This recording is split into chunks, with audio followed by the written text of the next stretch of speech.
आज मैं chemical reaction and equation ये चैप्टर क्लास 10th का फर्स्ट चैप्टर केमिस्ट्री का ऐसा क्विक रिवीजन देने जा रहा हूँ। इस चैप्टर को मैं अपनी पहली 2 वीडियो में पूरा कंप्लीट कर चुका हूँ। तो उन वीडियो को देखने के लिए लिंक मेरा डिस्क्रिप्शन बॉक्स में दे रखा है। तो इस आज मैं इसका क्विक रिवीजन दे रहा हूँ। तो जल्दी से देखते हैं केमिकल रिएक्शन।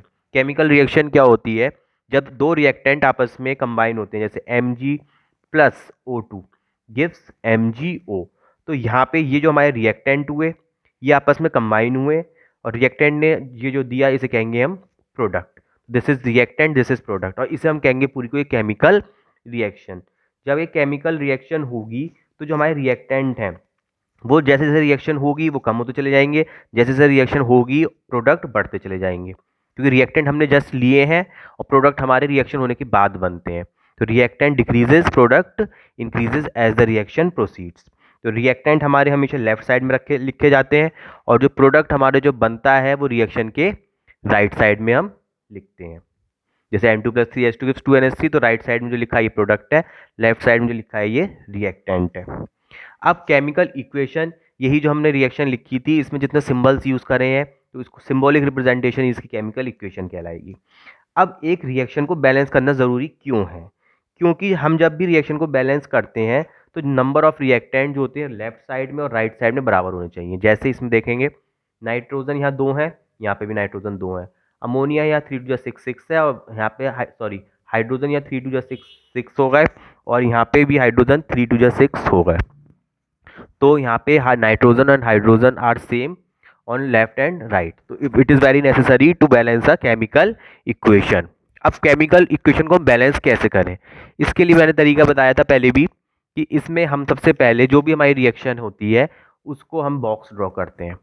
बॉक्स ड्रॉ इसलिए करते हैं ताकि हम इसका फॉर्मूला चेंज ना कर दें। जैसे वाटर है तो हम यहाँ पे अगर हमें इसका ऑक्सीजन बढ़ाने है नंबर तो हम इसको यहाँ पे बढ़ाएंगे, मल्टीप्लाई करेंगे, ना कि ऑक्सीजन के नीचे 2 या 3 या 4 लिख देंगे। क्यों? क्योंकि अगर हम यहाँ पे ऑक्सीजन के नीचे या हाइड्रोजन के नीचे कोई भी नंबर चेंज करेंगे तो मॉलिक्यूलर फॉर्मूला चेंज हो जाएगा। तो मॉलिक्यूलर फॉर्मूला हम चेंज नहीं कर सकते हैं।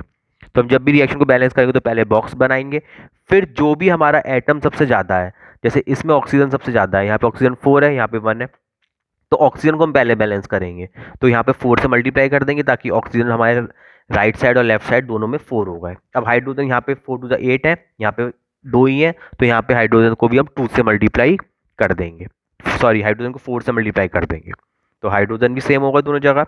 अब एफ ही रह गया, एफ यहाँ 3 है तो यहाँ पे 3 से मल्टीप्लाई कर देंगे। तो हमारी रिएक्शन को हम इस तरीके से हिट एंड ट्रायल मेथड से बैलेंस कर देंगे। अब एक क्वेश्चन यहाँ पे ये बहुत अच्छा आता है कि हम हमारे रिएक्शन फॉर्म में कैसे लिखी जाएगी। जैसे यहाँ पे बेरियम क्लोराइड दे रखा है, यहाँ पे सोडियम सल्फेट से रिएक्ट करा और इसने हमें इनसॉल्युबल बेरियम सल्फेट दिया और सोडियम क्लोराइड दिया। तो अब हम बेरियम क्लोराइड कैसे लिखेंगे? तो हमें ये पता होना चाहिए बेरियम को Ba कहते हैं और क्लोराइड को क्लोरीन Cl कहते हैं। बेरियम की वैलेंसी +2 होती है, क्लोरीन की वैलेंसी -1 होती है। दोनों को क्रॉस मल्टीप्लाई कर देते हैं, क्रॉस मल्टीप्लाई करेंगे तो ये Ba हो जाएगा, ये Cl2 हो जाएगा। यहाँ पे सोडियम सल्फेट में सोडियम Na होता है, सल्फेट SO4 होता है। सोडियम की वैलेंसी 1 होती है, सल्फेट की -2 होती है। क्रॉस मल्टीप्लाई करेंगे ये Na2SO4 आ जाएगा। ऐसी बेरियम BaSO4 में, बेरियम सल्फेट में Ba +2 में होता है, SO4 -2 में होता है। क्रॉस मल्टीप्लाई करेंगे ये BaSO4 आ जाएगा। तो इस तरीके से हम रिएक्शन को लिख सकते हैं। ऐसी सारी रिएक्शन पहले भी बता चुका हूँ मैं। इसे हिट एंड ट्रायल मेथड से बैलेंस कर लेंगे जो भी पुराना तरीके से बताया था। अब केमिकल रिएक्शन होती कैसे, how chemical reaction takes place. तो जब भी केमिकल रिएक्शन होती है तो उसमें जो रिएक्टेंट्स के बॉन्ड्स हैं, bonds of the reactant break, bonds of the reactant टूटते हैं और नए बॉन्ड्स बनते हैं। जैसे ये हमारी रिएक्शन हुई N2+3H2, इसने हमें अमोनिया दिया 2NH3। तो इसमें जो नाइट्रोजन के बॉन्ड्स हैं और हाइड्रोजन के बॉन्ड्स हैं ये टूटे होंगे और नए बॉन्ड्स NH3 के बने होंगे। तो whenever a reaction, chemical reaction takes place, then old bonds of reactants break down and new bonds of products formed. अब रिएक्शन के टाइप्स कौन कौन से होते हैं? Combination reaction. कॉम्बिनेशन रिएक्शन में क्या होता है, दो रिएक्टेंट आपस में मिलते हैं और एक प्रोडक्ट बनता है। जैसे ये हमारा कॉम्बिनेशन रिएक्शन है, MgO2 मिला और एक प्रोडक्ट मिला, तो इसे कहेंगे हम combination reaction. Exothermic reaction, exothermic reaction जिसमें हीट निकली, जब रिएक्शन हुई उसके बाद अगर हीट निकलती है। एंडोथर्मिक रिएक्शन जिसमें हीट एब्जॉर्ब होती है। अब हमारा जो रेस्पिरेशन होता है, रेस्पिरेशन मतलब जो हम सांस लेते हैं, ऑक्सीजन को लेते हैं, तो ये हमारा एक्सोथर्मिक प्रोसेस है। क्यों? क्योंकि जब हम सांस लेते हैं, ऑक्सीजन लेते हैं, तो हमारी बॉडी के अंदर ग्लूकोज होता है, वो ग्लूकोज से कंबाइन कर देता है और हमें CO2 वाटर मिल जाता है, प्लस बहुत सारी हीट भी निकलती है। तो क्योंकि इस प्रोसेस में हीट निकल रही है और हीट निकलना ही हमारी एक्सोथर्मिक रिएक्शन कहलाती है, इसलिए हमारी रेस्पिरेशन एक एक्सोथर्मिक प्रोसेस है। दूसरा क्वेश्चन आता है हमारा, जो हमारा वाइट वॉशिंग वॉल्स होती है, मतलब जब हम वॉल्स को पेंट करवाते हैं तो उसमें चूने का पानी क्यों यूज़ करते हैं? क्योंकि चूने का पानी COH का वोल्टवाइज होता है। ये हमारी जो एटमॉस्फेयर में CO2 प्रेजेंट है, इससे रिएक्ट कर लेता है, और इससे रिएक्ट करने के बाद ये हमें कैल्शियम कार्बोनेट की फॉर्मेशन हो जाती है, और कैल्शियम कार्बोनेट की एक शाइनी फिनिश होती है। जो मैंने पहले भी बताया था, जब भी रिएक्शन होती है तो जो हमारे प्रोडक्ट मिलते हैं वही हमारे फाइनल रिजल्ट हो गए। तो हमने इस चूने का पानी से हमने वाइट वॉल को वॉश पेंट किया, तो CO2 एटमॉस्फेयर से मिल गई होगी। CO2 एटमॉस्फेयर से जैसे ही मिली तो कैल्शियम कार्बोनेट वहाँ पे रिएक्शन होकर कैल्शियम कार्बोनेट बनाने लगा, और जैसे जैसे कैल्शियम कार्बोनेट बना तो कैल्शियम कार्बोनेट शाइनिंग फिनिश देता है, तो इससे एक शाइनिंग फिनिश आ जाती है। अब जो रिएक्शन के टाइप चल रहे थे उसी में दूसरा टाइप देखते हैं, डिकम्पोजिशन रिएक्शन। डिकम्पोजिशन रिएक्शन इसका जस्ट रिवर्स है। कॉम्बिनेशन रिएक्शन में दो रिएक्टेंट आपस में कंबाइन करें और एक प्रोडक्ट मिला।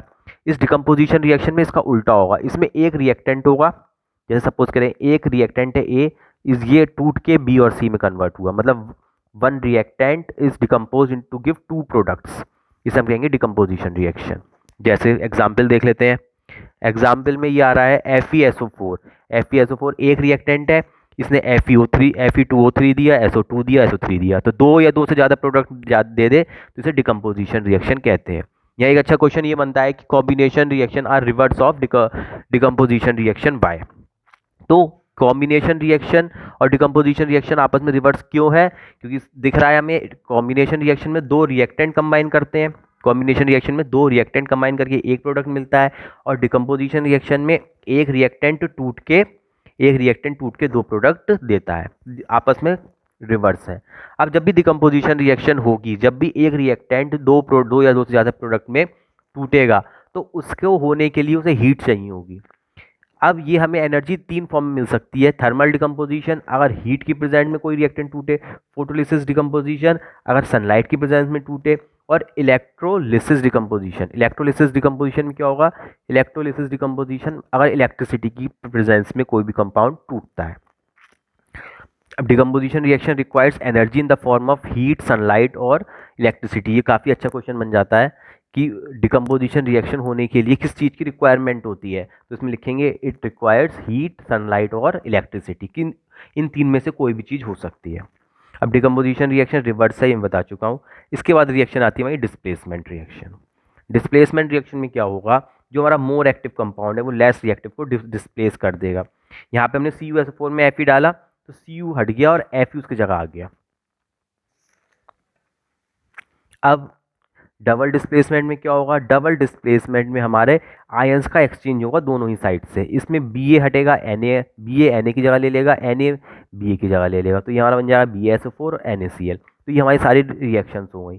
अब प्रेसिपिटेशन रिएक्शन, ये ऐसी रिएक्शन होती है जब जिसमें कोई एक प्रेसिपिटेट बनता है, जैसे NaCl AgNO3 से मिला तो AgCl का प्रेसिपिटेट बना। AgCl का प्रेसिपिटेट का मतलब जो इनसॉल्युबल है, ये घुलेगा नहीं, ये हमारे जो कंटेनर है, जैसे सपोज करें ये हमारा कंटेनर है, इसमें हमारा लिक्विड पड़ा हुआ है, तो ये नीचे आके बैठ जाएगा, इसे हम प्रेसिपिटेट कहते हैं, विच इज़ इनसॉल्युबल। तो प्रेसिपिटेट कौन होता है? जो इनसॉल्युबल होता है, मतलब ये हमारा पानी में या सॉल्यूशन में घुलेगा नहीं, नीचे बैठ जाएगा अलग से।